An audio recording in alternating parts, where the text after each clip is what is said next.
प्यारे विद्यार्थी, आज के इस वीडियो में मैं आप लोग को कक्षा 9 से संबंधित केशिकत्व के बारे में मैं बताऊंगा कि केशिकत्व है क्या, बर्नौली प्रमेय है क्या, और केशिकत्व और बर्नौली प्रमेय का सारा कथा कहानी हम लोग जानेंगे आज के इस वीडियो में। ठीक है, गौर फरमाइए। प्यारे विद्यार्थी, जो आपका पहला टॉपिक है वो टॉपिक है केशिकत्व। क्या है? केशिकत्व। क्या है? केशिकत्व। चला, केशिकत्व क्या है? मान लेते हैं कि कोई गड्ढा में, ये गड्ढा है, ये गड्ढा में चला पानी जमा है। क्या जमा है? पानी जमा। इसको ऊपर चढ़ाना रहेगा छत के ऊपर में, तो हम पाइप लगाएंगे। अब पाइप के जरिए हमको मोटर लगाना होगा, तब पानी को ऊपर फेंकेगा छत के ऊपर। तो चला, हम इसको केशिकत्व नहीं कहते हैं। इसको केशिकत्व यानी केशिकत्व, गेट लगा दीजिए। केशिकत्व तरल का वह गुण है, द्रव का वह गुण है जिससे वो या तो ऊपर चढ़ता है या फिर नीचे उतरता है अपने आप। या तो अपने आप ऊपर चढ़ जाता है या फिर अपने आप नीचे उतर जाता है। उसी को हम केशिकत्व कहते हैं। जैसे इसमें हमको मोटर लगाना पड़ रहा है ना, पाइप तो लगाए ही लगाए, लेकिन मोटर भी लगा रहा है, पानी को धकेलने के लिए मोटर भी लगा रहे हैं। तो ये चला केशिकत्व का उदाहरण नहीं है। केशिकत्व उसे कहते हैं, केशिकत्व द्रव का वह गुण है जिसमें द्रव अपने आप ऊपर चढ़ जाता है या फिर नीचे आ जाता है। कोई डाउट? उसको क्या कहते हैं?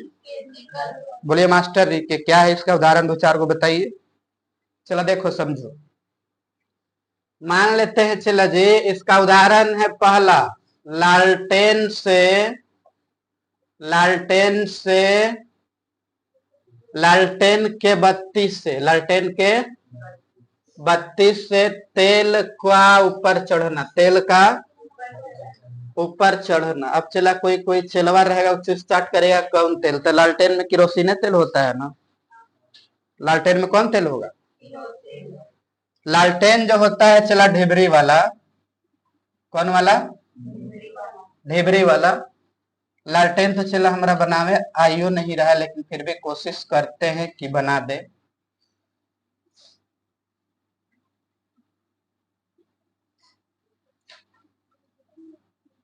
ये चला, हम लोग के समय में इस टाइप का लालटेन हुआ करता था। यहाँ घुमाने वाला रहता था, कम बेसी करने वाला, बत्तियां ऊपर चढ़ता था नीचे आता था। आई बत्ती रहता था चला, आई इसके नीचे तेल रहता था। इसमें तेल हम लोग डालते थे। हम यहाँ क्या पाते हैं विद्यार्थी कि तेल जो है अपने आप बत्ती के सहारे ऊपर चढ़ता है। कि नीचे से ढकेलते हैं तेलवा के? ढकेलती है? अपने आप तेल इस बत्ती से होकर के ऊपर जाता है और जलता है, जिससे हम लोग को रोशनी मिलता है। लालटेन से रोशनी प्राप्त होता है। यानी हम यहाँ क्या पाते हैं कि लालटेन में तेल जो है, किरोसिन तेल, अपने आप बत्ती के सहारे ऊपर चढ़ रहा है। इसी को हम केशिकत्व कहते हैं। क्या कहते हैं? कोई डाउट है? केशिकत्व का हम आपको उदाहरण बताएं कि लालटेन से ऊपर तेल का ऊपर चढ़ना ही केशिकत्व है। क्या है? या पेड़ पौधों में खनिज लवणों का ऊपर चढ़ना, पानी का ऊपर चढ़ना। कोई पेड़ पौधा में ठेलने वाला रहता है मशीन? अपने आप नहीं चढ़ता है पानी, अपने आप खनिज लवण ऊपर चढ़ता है। तो पेड़ पौधों में भी जो अपने आप पानी ऊपर चढ़ता है या खनिज पदार्थ चढ़ता है ऊपर, खनिज लवण चढ़ता है, वो किसके कारण? केशिकत्व के। किसमें चला? हम आपको दूसरा क्या उदाहरण दिए? पेड़ पौधों में। किसमें? पेड़ पौधों में खनिज लवण का ऊपर चढ़ना। कहा? ऊपर चढ़ना। किसका उदाहरण है? चला, आप कभी कभार देखे होंगे कि मान के चलो इसमें किरोसिन तेल है एक डब्बा में, ठीक है। इसमें क्या है? किरोसिन तेल है, और ये डब्बा से हमको ये डब्बा में किरोसिन डालना रहता है। तो हम लोग क्या करते हैं कि वो पाइप इसे लगाते हैं, नहीं नहीं नहीं समझे। इसमें पाइप डालते हैं वो पतला सा, अच्छा मुहुआ में से करके थोड़ा सा खींच के में गिरा देते हैं, खींच के गिरा देते तो इससे पेट्रोल इसमें तेल आने लगता है, किरोसिन तेल आने लगता है, पाइप में आने लगता है।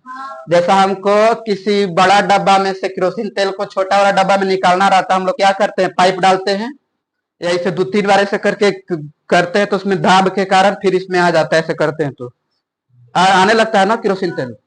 वो भी चला केशिकत्व का उदाहरण है। किसका उदाहरण है? केशिकत्व का उदाहरण क्या है कि जिससे तेल अपने आप ऊपर चढ़ने लगता है या फिर।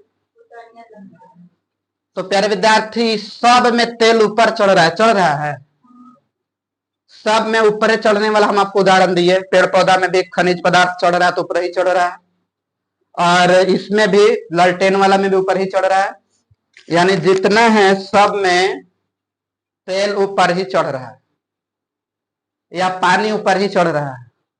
लेकिन चला जी, पारा जो है ना, पारा चला वो नीचे उतर जाता है।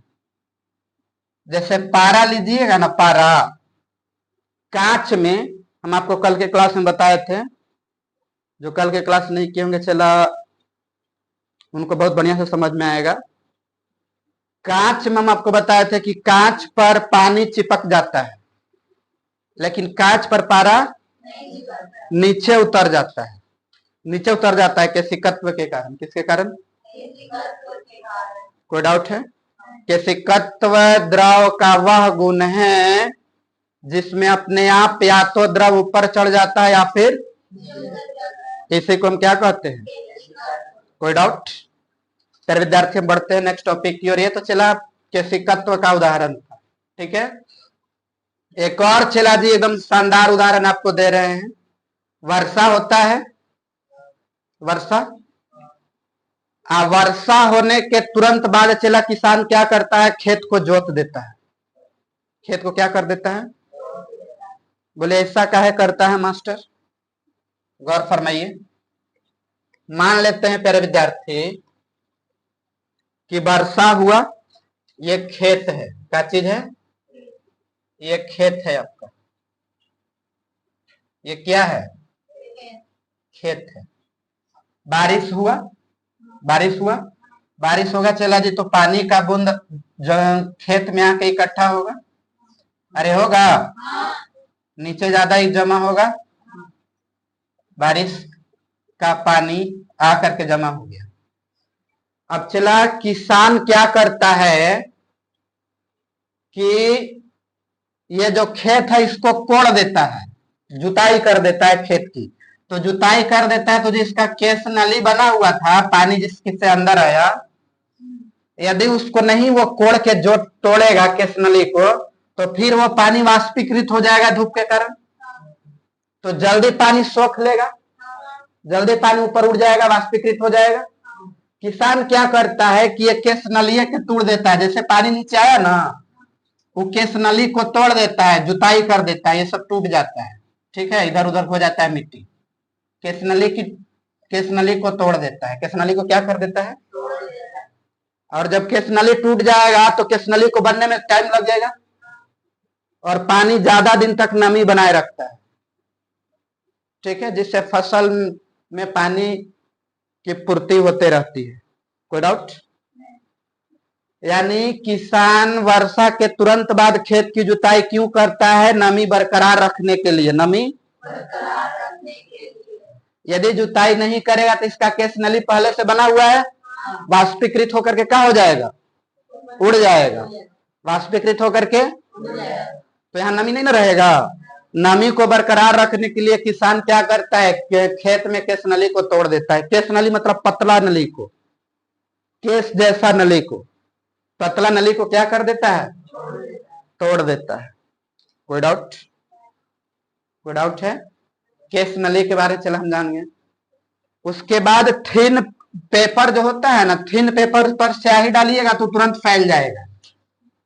थिन पेपर पर हला नहीं, थिन पेपर पर आप जैसा ही इंक डालिएगा ना स्याही, वो फैल जाएगा। क्या हो जाएगा? ये फैल जाता है किसके कारण? केशिकत्व के कारण। किसके कारण? थिन पेपर पर स्याही का फैलना केशिकत्व के कारण। लालटेन में तेल ऊपर चढ़ाना केशिकत्व के कारण। पेड़ पौधों में खनिज पदार्थों का ऊपर चढ़ना केशिकत्व के कारण। कोई डाउट? खेतों में नमी का बरकरार रखना, वर्षा के तुरंत बाद खेत की जुताई कर देना जिससे बरकरार रहेगा, वो केस नली को तोड़ दिया जाता है ना, यही झोल है। अब चला एक और केशिकत्व का आपको हम उदाहरण देते हैं। जैसा एक सूखा मिट्टी का ढेला ले लो, सूखा मिट्टी का चुरवा, सूखा मिट्टी का ढेला ले लीजिए, और उस पर 2-4 बूंद पानी का बूंद डालिए, पानी का। आप क्या पाओगे कि पानी सब जगह फैल गया। पानी सब जगह, वो मिट्टी के ढेला पर पानी एक ही जगह नहीं रहेगा, चारों साइड फैल जाएगा। यानी उसमें केस नली है तभी तो चारों साइड फैल गया। यह भी चिला केशिकत्व का उदाहरण है।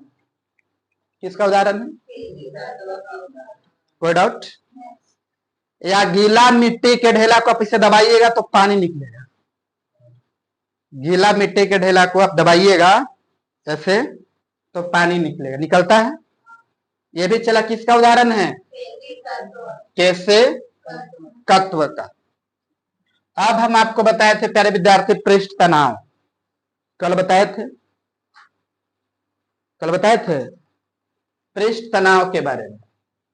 पृष्ठ तनाव हम आपको बताए थे कि सबसे ज्यादा पृष्ठ तनाव होता है मधु का। किसका? उसके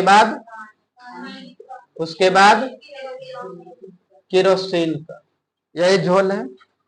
सबसे ज्यादा पृष्ठ तनाव होता है मधु का, यानी जो ज्यादा नहीं फैलेगा, जो कम फैलेगा उसका पृष्ठ तनाव ज्यादा। मारेंगे चरपाट से।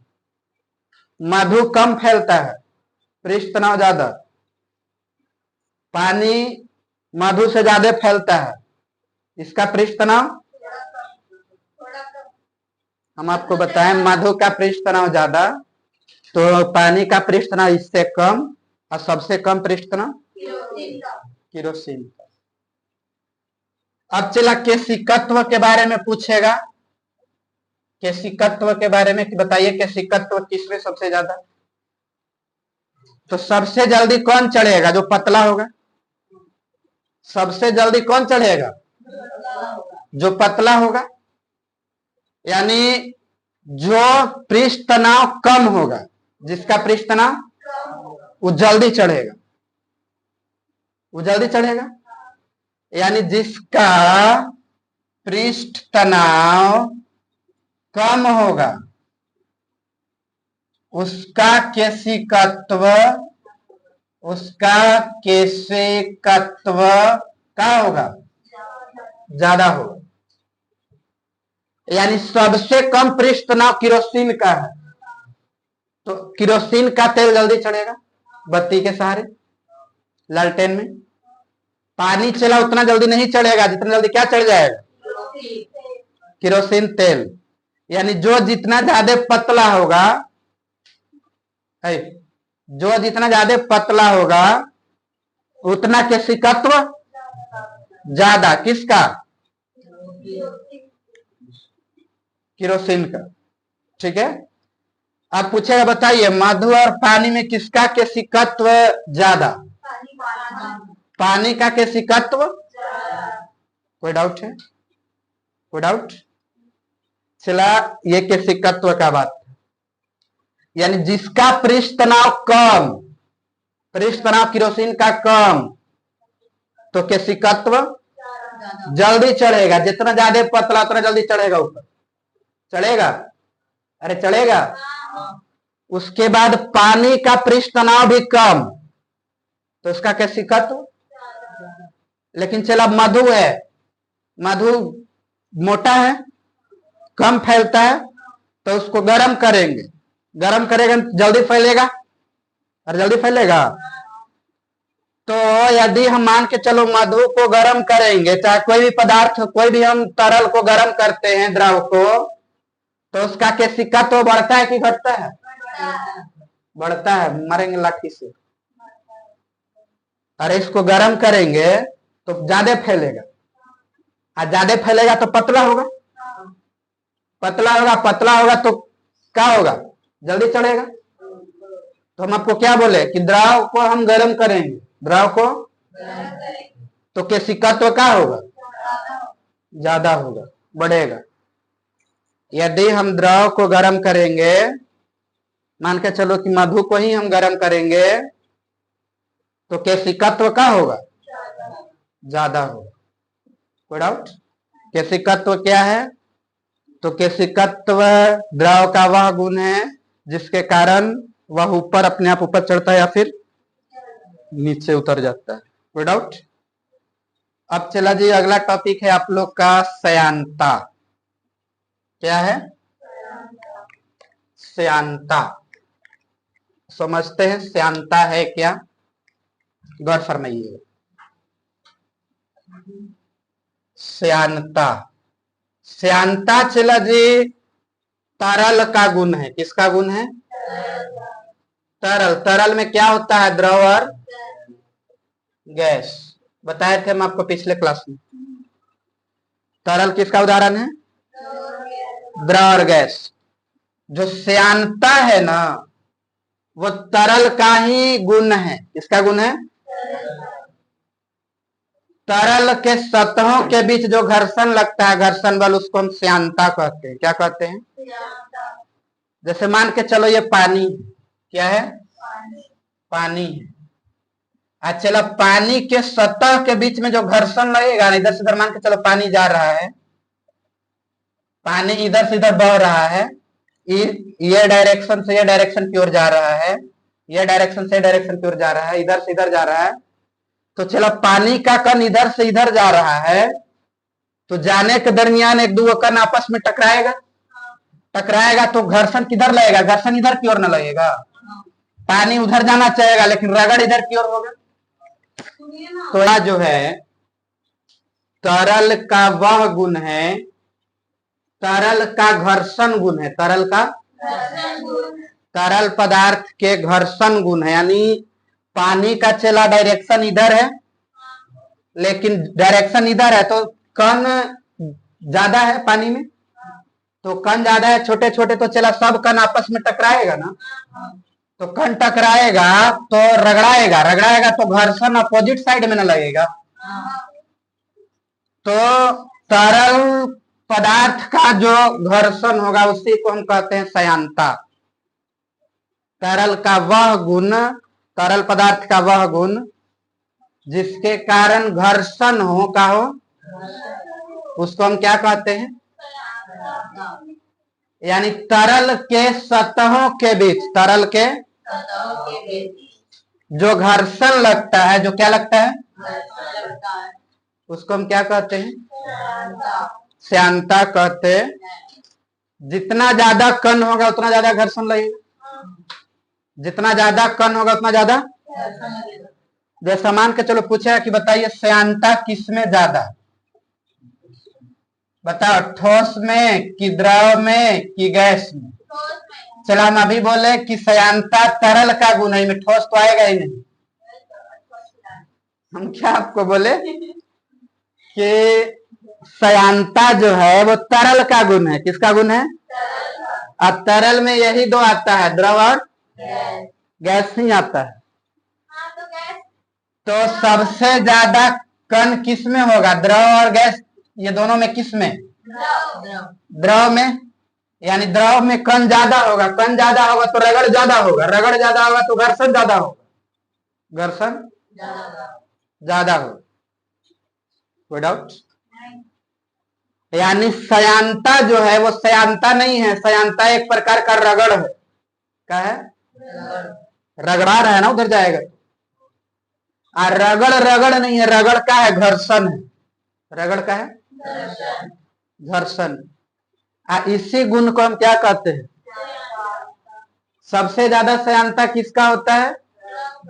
उसके बाद क्यों द्रव का ज्यादा होगा श्यानता? इसमें ज्यादा कण होता है, इसमें कण और इसमें कण। चला जी, हम आपको बताए थे। अब बताओ आप लोग, मधु है, पानी है, केरोसिन है, बताइए सबसे ज्यादा श्यानता किसमें? क्योंकि इसमें ज्यादा कण होगा। मधु में सबसे ज्यादा श्यानता, उसके बाद और सबसे कम। यानी हम ये कह सकते हैं कि जिसका श्यानता कम उसका केशिकत्व ज्यादा। नहीं बुझे? जिसमें कम कण रहेगा, केरोसिन में कम कण है, पतला है, ज्यादा जमल नहीं है, पतला है। पतला है तो जल्दी चढ़ेगा ऊपर, केशिकत्व ऊपर ही चढ़ता है ना। ऊपर चढ़ने का गुण है। कोई द्रव में ऊपर चढ़ने या नीचे उतरने का गुण को हम क्या कहते हैं? केशिकत्व। श्यानता क्या है? तो तरल का वह गुण जिसके कारण उसके सतहों के बीच में क्या होता है? घर्षण होता है। उसको क्या कहते हैं? श्यानता कहते हैं। कोई डाउट? श्यानता समझ में आया कि श्यानता है क्या? अच्छा, एक बात पता चला, हम लोग केशिकत्व में क्या देख रहे थे पृष्ठ तनाव में, कि मधु को हम लोग गर्म कर रहे थे तो पृष्ठ तनाव घट रहा था। मधु को हम गर्म कर रहे थे तो पृष्ठ तनाव। अब हम लोग मधु को गर्म करेंगे, किसको? मधु को।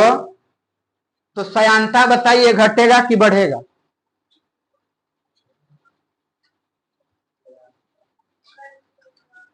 अरे मधु में ज्यादा कण है, ज्यादा कण है तो इसको गर्म करेंगे तो पतला होगा, पतला होगा तो फैलेगा, अब फैलेगा तो कण दूर दूर होगा, तो कण दूर दूर होगा तो रगड़ाएगा कम ना, और रगड़ाएगा ओकरे नाम श्यानता कहते हैं। तो मधु को हम गर्म करेंगे तो कम रगड़ाएगा, क्या होगा? कम रगड़ होगा, घर्षण कम होगा, घर्षण कम होगा तो श्यानता कम होगा। यानी यदि हम कोई द्रव को गर्म करते हैं तो उसकी श्यानता घटती है, उसकी श्यानता घटती है। लेकिन यदि हम कोई गैस को गर्म करते हैं तो श्यानता बढ़ती है। बोले का मास्टर नहीं बुझाया? फिर से, मधु है, मधु जमल है, मधु जमल है, जमा हुआ मधु है, तो चला उसमें उसके बीच कण जो होगा बहुत तेजी से रगड़ाएगा, रगड़ होगा तो बहुत तेजी से रगड़ाएगा। लेकिन यदि उसी को गर्म कर देंगे तो उसका कण दूर दूर हो जाएगा, फैल जाएगा, तो रगड़ाहट कम होगा, कम रगड़ाएगा, और कम रगड़ाएगा तो श्यानता कम। रगड़ को हम श्यानता बोलते हैं, घर्षण को श्यानता बोलते हैं। यानी द्रव को गर्म करते हैं तो श्यानता घटता है, क्या होता है? लेकिन गैस को गर्म करेंगे ना चला जी, तो उसका कण तेजी से इधर उधर टकराएगा, गैस का कण तेजी से एक दूसरे में टकराएगा, तो श्यानता बढ़ता है। श्यानता, गैस को गर्म करते हैं तो श्यानता बढ़ता है, द्रव को गर्म करते हैं तो श्यानता बढ़ता है। कोई डाउट है? कोई डाउट नहीं है? अब मेरे विद्यार्थी एगो थे बर्नौली चचा। बर्नौली चचा के थ्योरी जानते हैं क्या है? हम लोग बहुत चचा के थ्योरी पढ़े, अब बर्नौली चचा के भी थ्योरी जान लेते हैं। क्या है बर्नौली चचा का थ्योरी? चला जी, बर्नौली चाचू कहते हैं, चला यदि बर्नौली चाचू नहीं होते तो आज हम लोग एरोप्लेन नहीं उड़ा पाते। हल नहीं, यदि बर्नौली चाचा नहीं होते तो हम लोग आज एरोप्लेन नहीं उड़ा। यानी हम लोग को यहाँ से 1000 किलोमीटर जाना रहता है, बैठते हैं तुरंत फ्लाइट पे, एरोप्लेन पे, और 2 घंटा के अंदर पहुंच जाते हैं। यानी 1000 किलोमीटर, 2000 किलोमीटर, 5000 किलोमीटर का दूरी चला जी हम लोग चंद घंटा में कर लेते हैं, कर लेते हैं। यदि चला बाई बस जाओगे 250 किलोमीटर तो कम से कम अपना गाड़ी से जाने में तुमको लग जाएगा 4 घंटा, वो भी हाईवे रहा तब। और ट्रैफिक जाम तो आप इंडिया में जान ही रहे हो कितना है। बर्नौली चाचू क्या कर दिए चला जी, बर्नौली का सिद्धांत है, बर्नौली के सिद्धांत पर ही हम एरोप्लेन उड़ा पाते हैं, बर्नौली के सिद्धांत पर ही हम एरोप्लेन उड़ा पाते हैं, यानी हम बहुत दूर दूर तक जा पाते हैं कुछ ही घंटों में। कोई डाउट है? यानी बर्नौली चर्चा के अनुसार चला जी क्या कहानी है, बर्नौली चर्चा क्या कह दिए कि यदि हम गतिज ऊर्जा बढ़ाएंगे, क्या बढ़ाएंगे, गतिज ऊर्जा को आप बढ़ाइएगा ना तो दाब घटता है। दाब क्या होता है? घटता है। बर्नौली चाचू बोले कि यदि आप गतिज ऊर्जा को बढ़ा दोगे, गतिज ऊर्जा को क्या करोगे, तो दाब घटता है। दाब क्या होता है? यदि दाब को बढ़ा दोगे, दाब को बढ़ा दोगे, दाब को क्या कर देंगे, बढ़ा देंगे, तो गतिज ऊर्जा घट जाएगा, गतिज ऊर्जा घट जाएगा। बतिया बुझ रहे हो? यही था बर्नौली चर्चा का थ्योरी। बर्नौली चर्चा के अनुसार यदि गतिज ऊर्जा को बढ़ाते हैं, किसको, गतिज ऊर्जा को बढ़ाते हैं तो दाब घटता है, दाब घटता है। यदि दाब को बढ़ाते हैं गतिज ऊर्जा, बोलिए क्या मास्टर? हम आपको बताए थे एरोप्लेन वाला कहानी में कि हवाई जहाज में चला हम लोग उड़ रहे होते हैं तो नीचे से ऊपर जाते हैं तो दाब घटता है, और दाब घटता है तो एरोप्लेन का पूरा शीशा पैक रहता है, उसमें आदमी बैठा रहता है। यदि एरोप्लेन के शीशा को खोल देते हैं तो एरोप्लेन के अंदर, हवाई जहाज के अंदर का दाब ज्यादा होता है और वायुमंडल का दाब कम होता है, तो हाई टू लो में प्रेशर का प्रवाह हो जाता है, प्रेशर का, यानी नाक से मुंह से ब्लड से खून आने लगता है, नाक से खून आने लगता है। चला यहां भी वही थ्योरी है। मान के चलो ट्रेन ले लेते हैं, बहुत तेज से ट्रेन आ रही है, बहुत तेज से ट्रेन, तो चला बहुत तेज से ट्रेन आएगा तो गतिज ऊर्जा ज्यादा ना है रे, ट्रेन आ रहा है तेज से, तो तेज से आ रहा है तो गतिज ऊर्जा ज्यादा है, तो ट्रेन के आगे दाब कम हो जाएगा, ट्रेन के आगे दाब कम हो जाएगा।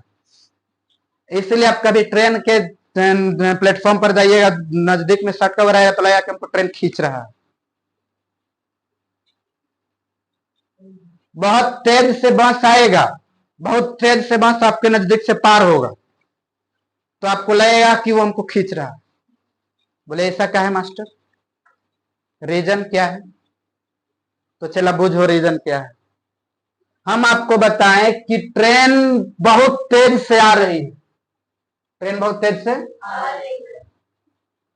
तो उसका दाब कम हो जाएगा, क्या कि हम गतिज ऊर्जा बढ़ा दिए हैं, गतिज ऊर्जा बढ़ा दी तो उसके आगे दाब, लेकिन चला हमारे पास दाब अधिक है, हम जहां खड़ा है मेरे अंदर दाब ज्यादा है, तो मेरे यहाँ दाब ज्यादा है और प्लेटफॉर्म जो ट्रेन आया, ट्रेन के आगे दाब कम हो गया, जहां हम लोग ट्रेन पर चढ़ने वाले होते हैं उसके आगे दाब कम हो गया, और आपके अंदर दाब ज्यादा है, तो हम पढ़े हैं कि दाब ज्यादा से दाब कम में प्रेशर का प्रवाह हो जाता है। तो चला मेरा यहाँ दाब हाई है और ट्रेन के आगे दाब लो हो गया, प्रेशर लो हो गया, तो हम खिंचा ना जाएंगे उधर।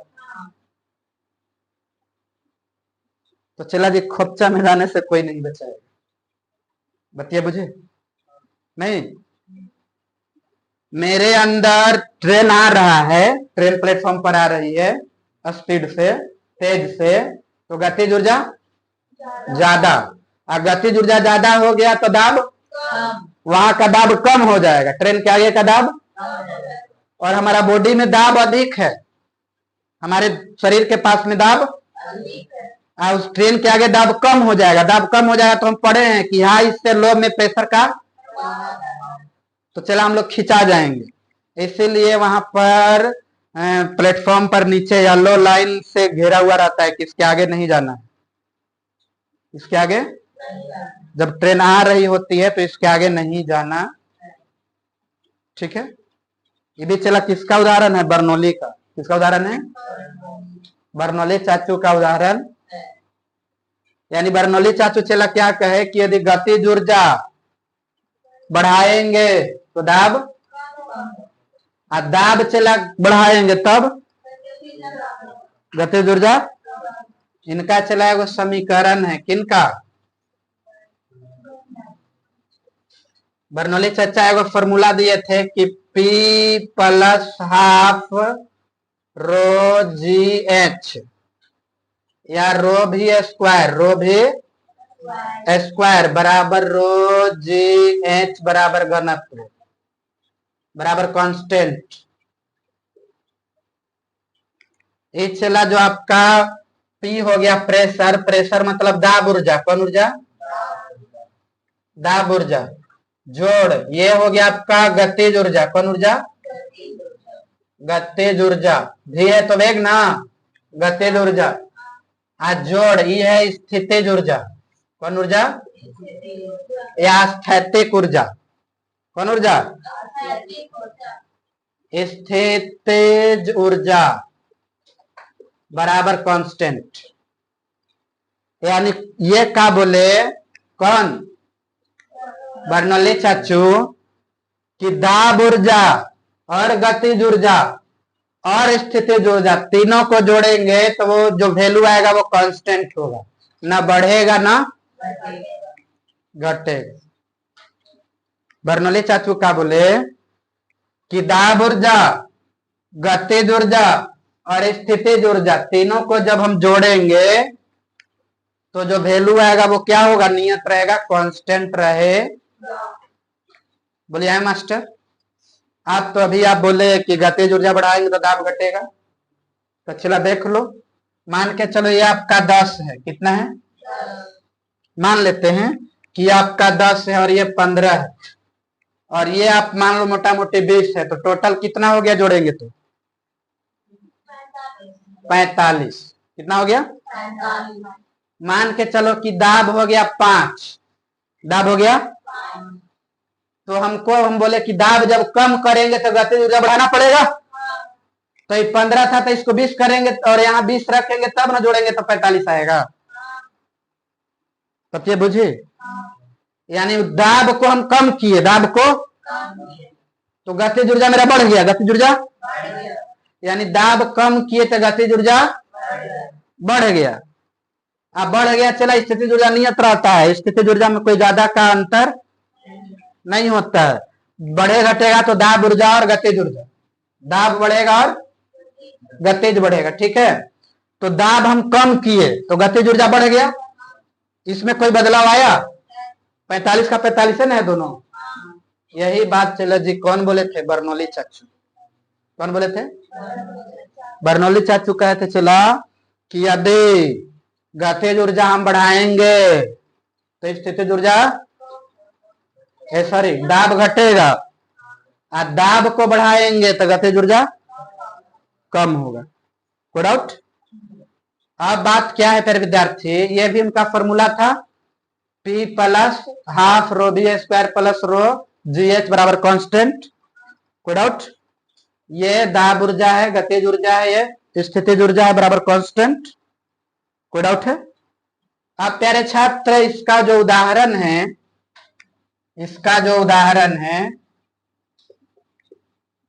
जैसा आप सैलून में देखे हैं, सैलून में पानी छिड़कता है सर के ऊपर, फुहारा निकलता है, ऐसे से मारता है, उसको हम बोलते हैं एटोमाइजर। क्या बोलते हैं? छिड़काव करता है, बाल के ऊपर पानी का फुहारा मारता है।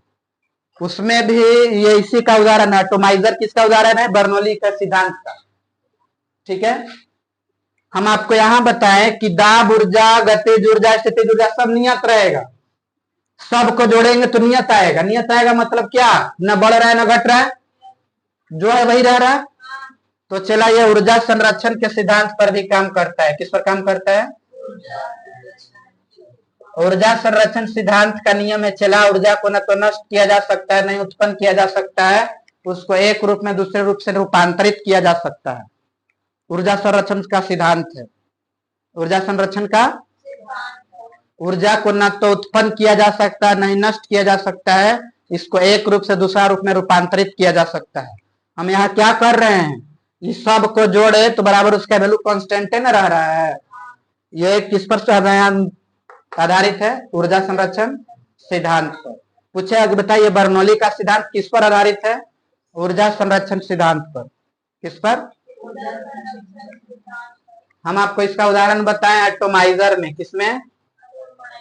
एटोमाइजर में। दूसरा सैलून में। सैलून में एटोमाइजर यूज होगा। फिर सेंट के छिड़काव में, इत्र के छिड़काव में, इत्र के छिड़काव में स्प्रे मारते तो निकलता है, प्रेशर से निकलता है, इत्र के छिड़काव में। उसके बाद चला अभी हम रेलगाड़ी वाला में बताएं। अरे रेलगाड़ी वाला में बताएं ना, हैं? ट्रेन आने से पहले हम लोग को सलाह दी जाती है कि ट्रेन से गैप दूरी बना करके रखे, प्लेटफॉर्म पर दूरी बना करके रखे, नहीं तो ट्रेन खींच लेगा। यही झोल है। उसके बाद चला समुद्र में भी बर्नौली का सिद्धांत चला तनी मनी देखने को मिलता है। मिटा दे, गौर फरमाइए। समुद्र में चला, हम पढ़ाए थे आप लोग को कि गहराई बढ़ेगा तो दाब बढ़ेगा, गहराई बढ़ेगा तो ये हम आपको बताए थे कि डैम का पिलर है, डैम है। गहरा को हम से सूचित करते हैं। पानी चला है, इधर पानी है, पानी है। हम आपको बताए थे कि नीचे सबसे ज्यादा दाब होता है, नीचे दाब, इसीलिए नीचे का पिलर मोटा बनाया जाता है, नीचे का पिलर। हम आपको बताएं प्यारे विद्यार्थी कि ज्यों ज्यों गहराई बढ़ेगा त्यों त्यों दाब बढ़ेगा। ज्यों ज्यों गहराई बढ़ेगा तो दाब बढ़ेगा, और गहराई हटेगा तो दाब घटेगा। तो दाब घटेगा तो चला नीचे ज्यादा प्रेशर लगता है, दाब नीचे ज्यादा, इसलिए दीवार मोटा, दीवार मोटा। इसलिए यहाँ का पानी शांत, यहाँ का पानी ज्यों ज्यों गहराई बढ़ेगा त्यों त्यों गहरा पानी शांत होता है। गहरा पानी, नीचे का पानी शांत होगा, ऊपर का पानी हलचल करेगा, क्योंकि इसके ऊपर दाब कम है, इसके ऊपर दाब। यहाँ दाब ज्यादा, दाब ज्यादा तो पानी शांत होगा। दाब ज्यादा तो गतिज ऊर्जा कम ना। हम अभी पढ़ा बर्नौली में चाचू में कि दाब को बढ़ा देंगे तो गतिज ऊर्जा कम हो जाएगा, और गतिज ऊर्जा बढ़ा देंगे तो दाब। तो यहाँ चला जी दाब ज्यादा ना हो गया, नीचे दाब ज्यादा ना है, तो दाब ज्यादा है तो गतिज ऊर्जा कम। कोई डाउट? प्यारे विद्यार्थी, मिलते हैं नेक्स्ट वीडियो में। मुझे उम्मीद है कि आपको जो आज ये बातें बताया वो समझ में आया होगा। यदि आपको नहीं समझ में आया तो कमेंट कीजिए, मैं उसका रिप्लाई जरूर दूंगा। आज के लिए इतना ही। Thank you, love you all.